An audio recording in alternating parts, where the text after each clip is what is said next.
সংসার ভাঙা একটি বেদনাদায়ক বাস্তবতা, যা ব্যক্তি, পরিবার ও সমাজে নেতিবাচক প্রভাব ফেলে। দাম্পত্য জীবনে বোঝাপড়ার অভাব, আর্থিক টানাপোড়েন, পারিবারিক হস্তক্ষেপ ও বিশ্বাসঘাতকতা ইত্যাদি কারণে সম্পর্কের মধ্যে ফাটল ধরে। সময় মতো সমস্যাগুলোর সমাধান করতে না পারলে বিচ্ছেদ পর্যন্ত বাড়াতে পারে।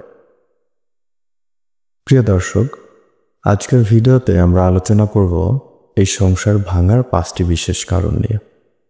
তো আর দেরি না করে চলেন ভিডিওটা শুরু করি।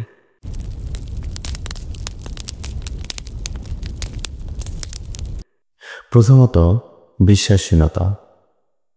বিশ্বাস হলো সম্পর্কের ভিত্তি, কিন্তু যখন একজন আরেকজনকে সন্দেহ করতে শুরু করে, তখন ভালোবাসার জায়গা দখল করে নেয় সন্দেহ আর অবিশ্বাস।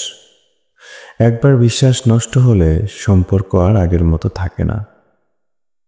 অহংকার ও ইগো। সংসারে দুজনের মতের পার্থক্য থাকবেই, কিন্তু যখন অহংকার ভালোবাসার চেয়ে বড় হয়ে যায়, তখন সম্পর্ক নষ্ট হতে সময় লাগে না। একজন যদি কখনো আমিকে বেশি গুরুত্ব দেয়, আমরা তখন হারিয়ে যাই। সময়ের অভাব। ব্যস্ততার দোহাই দিয়ে আমরা প্রিয়জনের জন্য সময় দেই না। ধীরে ধীরে দূরত্ব তৈরি হয়। মন খুলে কথা না বলার অভ্যাস একসময় সম্পর্ককেই নিঃশেষ করে দেয়। ভালোবাসার সম্পর্ক টিকিয়ে রাখতে হলে সময় দিতে হবে। পারস্পরিক সম্মানের অভাব। শুধু ভালোবাসাই যথেষ্ট নয়, প্রয়োজন সম্মানের।